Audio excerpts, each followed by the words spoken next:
ఎటువంటి అవినీతి చేయకుండా తన సొంత కష్టార్జితంతో పార్టీని నడుపుతున్న గొప్ప నాయకుడు పవన్ కళ్యాణ్ గారు.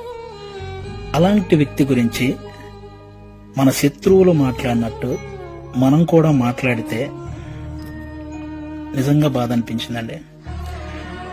అంటే 24 సీట్లు ఏంటి, అదేంటి, ఇదేంటి అని 2019లో కనీసం ఆయన్ను కూడా గెలిపించుకోలేని మనం అదేంటి ఇదేంటి అని అడిగే హక్కు నిజంగా మనకుందంటారా? అరే, చిన్న పరీక్ష ఫెయిల్ అయితేనే ఇంట్లో నుంచి ఒక 10 రోజులు బయటికి రాము. అలాంటిది ఇంత పెద్ద ప్రజా సంగ్రామంలో 2 చోట్ల ఓడిపోయి కూడా 2వ రోజే సమస్య అనగానే పరిగెత్తుకుంటూ వెళ్లి ఆ సమస్యను సాల్వ్ చేసిన గొప్ప మనసు పవన్ కళ్యాణ్ గారిది. తన పిల్లల కోసం బ్యాంకులో దాచిన డబ్బును కూడా తీసి కౌలు రైతుల కష్టాలు తీర్చిన పవన్ కళ్యాణ్ గారి గురించే మనం ఇలాంటివన్నీ మాట్లాడేది. ఎన్నో సమస్యల మీద ఎంతో మందికి ఎన్నో రకాలుగా సహాయం చేసిన వ్యక్తిత్వం.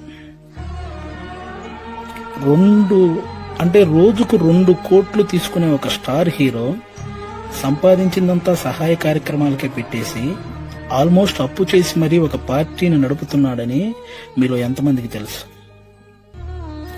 అలాంటి పవన్ కళ్యాణ్ గారి గురించి మనం ఎలా పడితే అలా మాట్లాడేస్తున్నాం.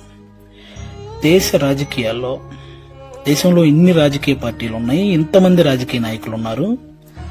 ఎవరైనా సరే మేము అధికారంలోకి వస్తే అది చేస్తాం ఇది చేస్తాం అనేవాళ్లే కానీ ప్రతిపక్షంలో ఉండగా ఏనాడైనా వాళ్ళ జేబులో నుంచి 1 రూపాయి తీసి ఎవరికైనా సహాయం చేశారా? అలా సహాయం చేసిన ఏకైక రాజకీయ నాయకుడు పవన్ కళ్యాణ్ గారు. అలాంటి వ్యక్తిని పట్టుకుని మనం కులాన్ని తాకట్టు పెట్టాడు, పార్టీని తాకట్టు పెట్టాడు, ప్యాకేజ్ తీసుకున్నాడు అని చాలా ఈజీగా అనేస్తున్నాం. అమ్మలాంటి కులాన్ని పార్టీని తాకట్టు పెట్టే వ్యక్తే పవన్ కళ్యాణ్ గారు. డబ్బుకు అమ్ముడుపోతాడా? ప్రతిపక్షంలో ఉన్న టీడీపీ కంటే అధికార పక్షంలో ఉన్న వైసీపీ దగ్గరే ఎక్కువ డబ్బు ఉంటది కదా, మరి అమ్ముడుపోయే వ్యక్తి అయితే వాళ్లే కొనుక్కోవచ్చు కదా. ఎందుకండి ఈ మాటలు? పవన్ కళ్యాణ్ గారు ప్రజలు పంచే ప్రేమకు బానిస కానీ నాయకులు పంచే డబ్బుకి ఎప్పటికీ బానిస కాడు, అవ్వడు. అభిమానించటం అంటే మనకు అనుకూలంగా ఉన్నప్పుడు జై కొట్టడం, అనుకూలంగా లేనప్పుడు బాయ్ చెప్పడం కాదండి. ఒక నాయకుడు ఎలాంటి డెసిషన్ తీసుకున్నా దానికి కట్టుబడి ఉండటాన్నే అభిమానించటం అంటారు. అదే నిజమైన అభిమానం అంటారు. అలా ఉండగలగాలి. ఎవరో రెచ్చగొట్టే మాటలు, మన మీద కావాలని చూపించే జాలికి వాటిని చూసి మన నాయకుడిని మనమే ఎప్పుడు తక్కువ చేసి మాట్లాడకూడదు.